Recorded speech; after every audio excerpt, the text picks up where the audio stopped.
Bismillahirrahmanirrahim. Assalamualaikum warahmatullahi wabarakatuh. Alhamdulillahirabbil alamin wa bihi nasta'inu wa ala umuri dunya waddin. Wassalatu wassalamu ala asrofil anbiya'i wal mursalin wa ala alihi washabihi ajmain amma ba'du. Yang saya hormati Bapak Alfit Syahputra MPD selaku dosen pengampu mata kuliah metodologi penelitian.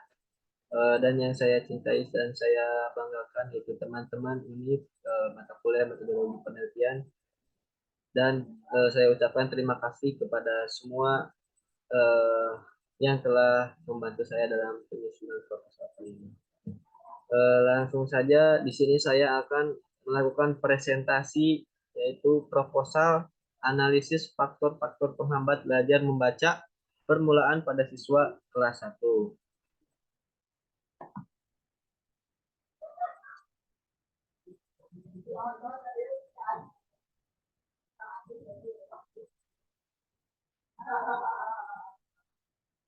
Yang pertama yaitu dari latar belakang.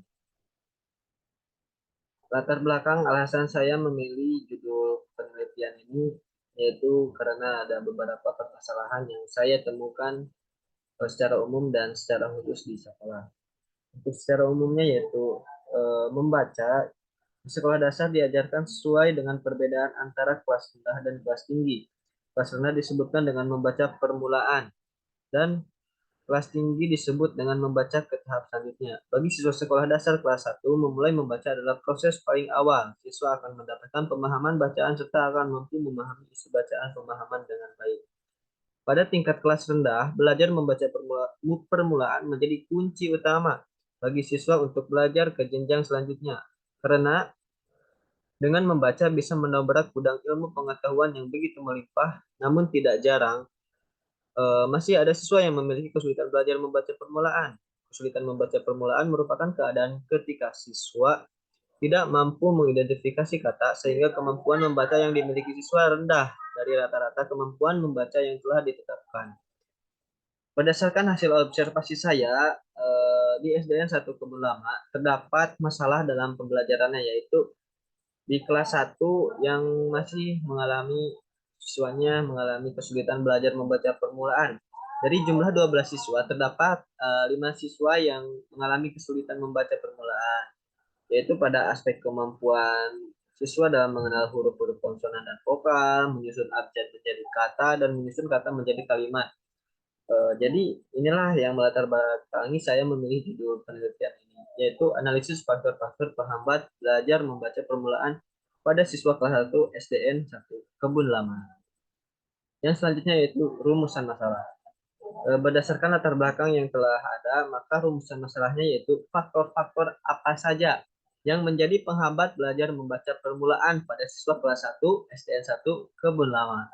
Yang selanjutnya yaitu tujuan. Dari latar belakang dan permasalahan yang ada, maka tujuan dari penelitian ini adalah untuk mengetahui faktor-faktor yang menjadi penghambat dalam belajar membaca permulaan pada siswa kelas 1 SDN 1 Kebun Lama. Yang selanjutnya yaitu manfaat. Manfaat dari penelitian ini ada dibagi secara dua. Yang pertama secara teoritis, yang kedua secara praktis. Secara teoritis terbagi menjadi dua, yaitu eh, penelitian ini diharapkan memberikan informasi dan sumber ilmu pengetahuan yang berkaitan dengan faktor-faktor penghambat membaca permulaan pada siswa kelas dasar rendah. Yang kedua yaitu penelitian ini diharapkan dapat membantu penelitian selanjutnya jadi dasar dan acuan mengenai faktor-faktor yang menghambat penghambat pembelajaran membaca. Secara praktis ada untuk bagi guru, bagi siswa, bagi peneliti, bagi sekolah. Bagi guru di penelitian ini diharapkan menjadi masukan dan evaluasi dalam pembelajaran membaca permulaan sehingga guru dapat menangani siswa yang mengalami kesulitan membaca dengan langkah dan tindakan yang tepat. Yang kedua yaitu bagi siswa diharapkan dapat meningkatkan kemampuan siswa dalam membaca, khususnya siswa kelas rendah dapat secara cepat mampu belajar membaca permulaan dan tidak mengalami kesulitan membaca permulaan. Yang ketiga yaitu bagi peneliti. Bagi diri saya sendiri, menambah wawasan dan pengalaman peneliti mengenai pembelajaran membaca permulaan bagi siswa kelas rendah dan dapat mengimplementasikan ilmu yang didapat selama perkuliahan. Manfaat bagi sekolah yaitu memberikan dampak mengenai kemampuan siswa dalam membaca dan jadi bahan evaluasi beserta pertimbangan untuk meningkatkan mutu pendidikan sekolah tersebut. Yang selanjutnya yaitu pembahasan mengenai landasan teori. Dalam pembahasan ini dibagi menjadi 4 poin. Yang pertama yaitu pengertian membaca. Menurut Tarigan, membaca adalah suatu proses yang dilakukan serta dipergunakan untuk memperoleh pesan yang hendak disampaikan oleh penulis melalui media kata-kata atau bahasa tulis. Jadi, membaca merupakan proses memahami bahasa tulis untuk memperoleh pesan yang disampaikan penulis. Yang selanjutnya itu pengertian membaca permulaan. Nah, menurut Martini Jamaris, membaca permulaan secara umum dimulai dari kelas awal sekolah.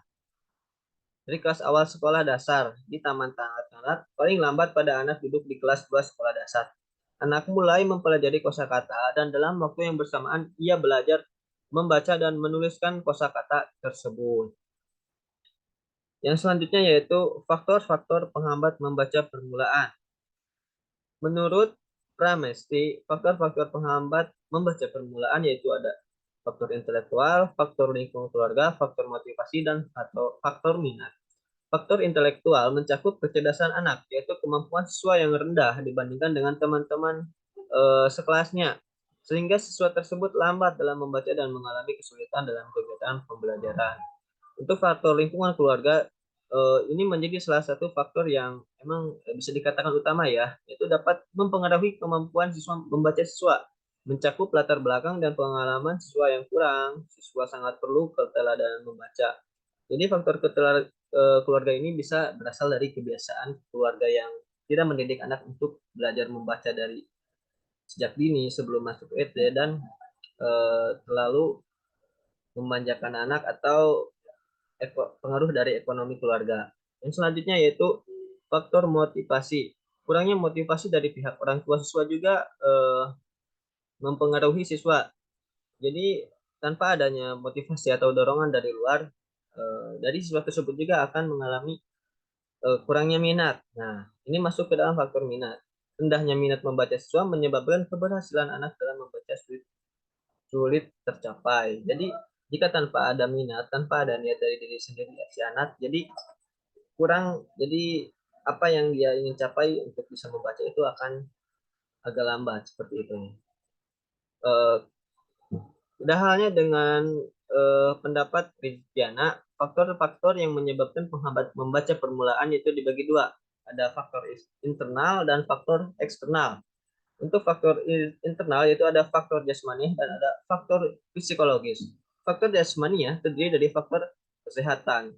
Kesehatan di sini bisa diartikan seperti kemampuan mengingat, kemampuan penginderaan seperti melihat, mendengar, dan merasakan. Untuk faktor psikologis, terdiri dari usia, jenis kelamin, intelijensi, kebiasaan belajar, bakat, minat, emosi, motivasi atau cita-cita, dan rasa percaya diri. Nah, untuk faktor eksternal, merupakan faktor yang dipengaruhi oleh kondisi lingkungan atau kondisi dari luar di sekitar anak, yang meliputi faktor keluarga. Faktor keluarga adalah lingkungan pertama yang berpengaruh pada kehidupan anak sebelum kondisi di sekitar anak, masyarakat atau sekolah. Yang kedua yaitu faktor sekolah. Faktor sekolah merupakan tempat belajar anak setelah keluarga dan masyarakat sekitar. Faktor lingkungan ini yang dapat mempengaruhi belajar anak diantaranya guru, metode mengajar, kurikulum sekolah, fasilitas, pelajaran dan waktu, serta tugas rumah yang diberikan guru pun juga termasuk. Yang selanjutnya yaitu materi mengenai karakteristik siswa kesulitan membaca permulaan. Tidak hanya kita untuk mengetahui faktor apa saja gitu. Jadi kita juga sebelum mencari faktor kita harus tahu dulu karakteristik siswa seperti apa sih dalam kesulitan membaca permulaan itu. Jadi menurut Mulyono, Abdurrahman mengemukakan anak yang mengalami kesulitan belajar membaca memiliki ciri-ciri.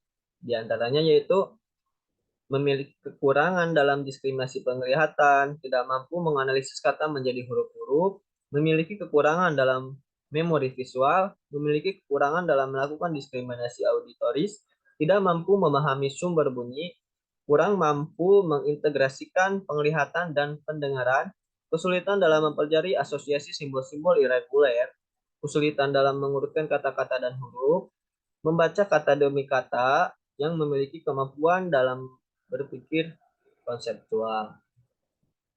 Selanjutnya yaitu pembahasan yang akan kita bahas yaitu metode penelitian. Jadi saya sebagai peneliti di sini akan membahas dari pendekatan dan jenis penelitian. Pendekatan dan jenis penelitian yang saya pilih yaitu penelitian deskriptif kualitatif. Penelitian deskriptif kualitatif adalah penelitian untuk memberikan uraian mengenai gejala-gejala, fenomena, atau fakta yang diteliti dengan mendeskripsikan nilai variabel mandiri tanpa bermaksud menghubungkan atau membandingkan. Jadi penelitian deskriptif cenderung menggunakan satu variabel dalam operasionalnya. Tujuan dari penelitian kualitatif ini adalah untuk memahami kondisi suatu konteks dengan mengarahkan pada pendeskripsian secara rinci dan mengalami mengenai potret kondisi dalam suatu konteks yang alami atau natural ya, tentang apa yang sebenarnya terjadi menurut apa adanya di lapangan studi.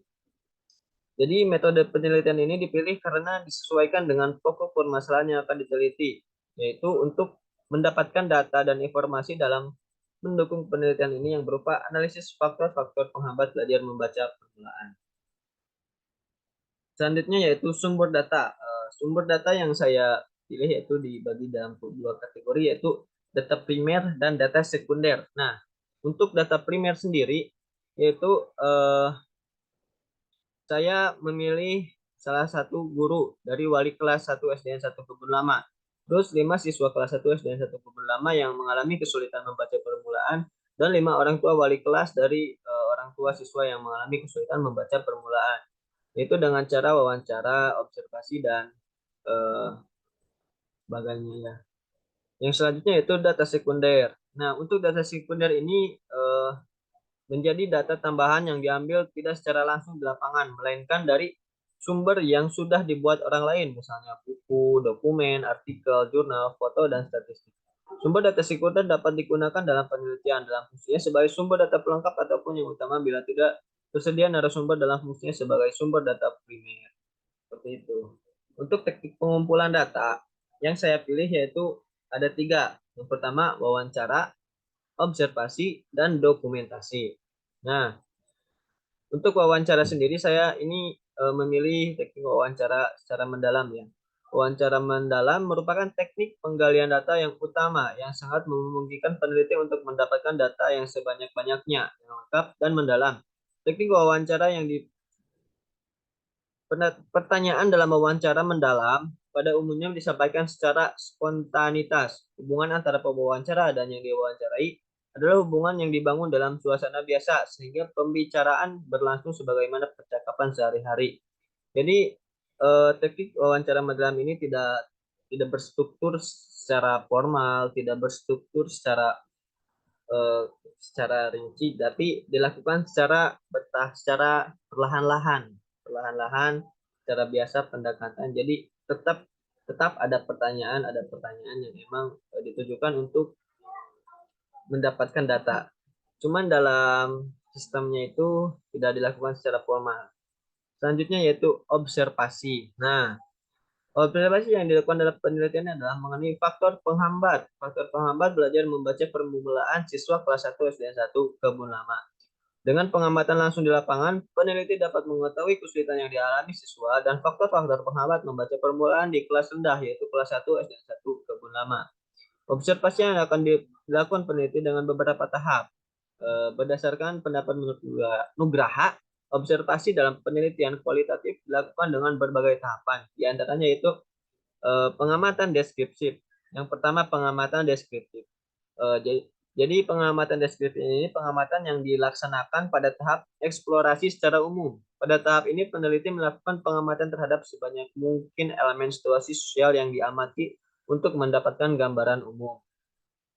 Yang kedua yaitu pengamatan terfokus. Peneliti melakukan pengamatan deskriptif, yaitu pengamatan terhadap detail dari rincian domain yang menjadi fokus penelitian. Yang ketiga yaitu pengamatan terseleksi. Peneliti terfokus pada data yang diperlukan sesuai masalah penelitian dan mengelompokkan untuk persiapan analisisnya. Yang ketiga yaitu dokumentasi. Jadi dokumentasi ini mendokumentasikan berupa gambaran umum mengenai sekolah, profil sekolah, dan foto-foto yang berkaitan dengan kegiatan mulai dari sesi wawancara. Tujuan dipilihnya teknik dokumentasi ini yaitu untuk tercipta data yang otentik mengenai gambaran nyata di SDN 1 Kebun Lama.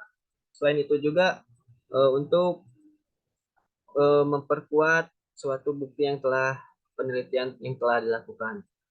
Selanjutnya yaitu materi mengenai teknik analisis data. Nah, di sini saya lupa ya tidak dicantumkan. Jadi teknik analisis data yang saya pilih ini yaitu merupakan dari Miles dan Huberman yang menyatakan bahwa kegiatan analisis data kualitatif dilakukan secara interaktif dan berlangsung secara terus-menerus sehingga datanya mencapai titik jenuh. Titik jenuh ya. Berikut diuraikan beberapa tahapan. Tahapan dalam menganalisis data model interaktif ini yaitu ada reduksi data, ada penyajian data, dan penarikan kesimpulan. Reduksi data. Dalam mengumpulkan data kualitatif, peneliti menggunakan teknik dan berlangsung terus-menerus sehingga data yang diperoleh benar-benar besar dan kompleks. Jadi mengingat data yang diperoleh di lapangan masih sangat kompleks, masih kasar dan belum rapi, maka peneliti perlu melakukan analisis dengan melakukan reduksi data. Reduksi data itu berarti membuat ringkasan, memilih tema, membuat urutan dan pola tertentu sehingga memiliki makna. Reduksi data adalah bentuk analisis untuk mempertajam, memilih, memfokuskan, membuang, dan menyusun data ke arah pengambilan kesimpulan. Setelah proses reduksi data, yaitu dilakukanlah penyajian data. Penyajian data yaitu proses penyajian adalah proses setelah dilakukan reduksi data. Penyaluran data dalam eksplorasi kualitatif dilakukan dalam bentuk gambaran umum, peta, hubungan antar tatanan, pola, dan lain-lain. Sehingga mudah dipahami oleh kompendium. Data yang telah tersusun secara total akan memudahkan kompendium untuk memahami keumuman, keteraturan, dan keterkaitan serta perbedaan dari setiap pola atau tatanan. Yang terakhir yaitu dari teknik analisis data yaitu penarikan kesimpulan. Dalam eksplorasi kualitatif, kesimpulan awal yang ditarik masih bersifat sementara sehingga dapat berubah sewaktu-waktu jika tidak didukung oleh pembuktian yang kuat. Tetapi jika kesimpulan yang ditarik didukung oleh gambaran yang sahih atau yang memang secara harmonis dari hasil reduksi dan penyajian data, maka kesimpulan yang ditarik juga bersifat fleksibel. Untuk materi selanjutnya yaitu pengecekan keabsahan data.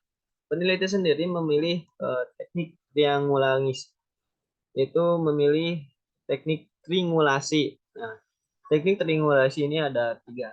Yang pertama yaitu triangulasi sumber, yaitu peneliti menggali informasi dari siswa, lalu dilakukan triangulasi ke guru kelas dan orang tua siswa.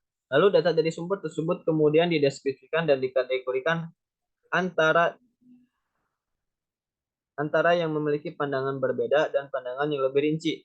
Peneliti melakukan cek wawancara kepada siswa, guru, dan orang tua dari data yang telah dianalisis mengenai faktor penghambat belajar membaca permulaan. Kemudian yang kedua yaitu triangulasi teknik. Peneliti melakukan diskusi lebih lanjut kepada sumber data yaitu guru, siswa, dan orang tua untuk memastikan data dianggap benar. Dan yang terakhir yaitu triangulasi waktu. Dalam penelitian ini, peneliti mengumpulkan data teknik wawancara, observasi, atau teknik lain dalam situasi yang berbeda. Untuk yang terakhir yaitu jadwal penelitian. Tempat yang saya pilih yaitu SDN 1 Kebun Lama. Alasan saya kenapa memilih SDN 1 Kebun Lama karena lokasinya yang emang strategis dari lokasi tempat saya tinggal dan tidak jauh. Terus eh, masalah yang saya temukan juga ternyata sangat cocok, yaitu terdapat permasalahan di SDN 1 Kebun Lama pada kelas 1 masih terdapat siswa yang kesulitan membaca permulaan. Yang kedua yaitu waktu. Waktu penelitian yang akan dilakukan yaitu selama semester genap berlangsung di SDN 1 Kebun Lama sehingga mendapatkan data yang ingin didapatkan. Sekian dan terima kasih dari presentasi proposal penelitian saya. Mohon maaf saya masih banyak kekurangan, masih banyak kesalahan. Saran dan masukan saya sangat diterima untuk kemajuan pribadi saya dan kemajuan peneliti selanjutnya. Saya pamit undur diri. Wassalamualaikum warahmatullahi wabarakatuh.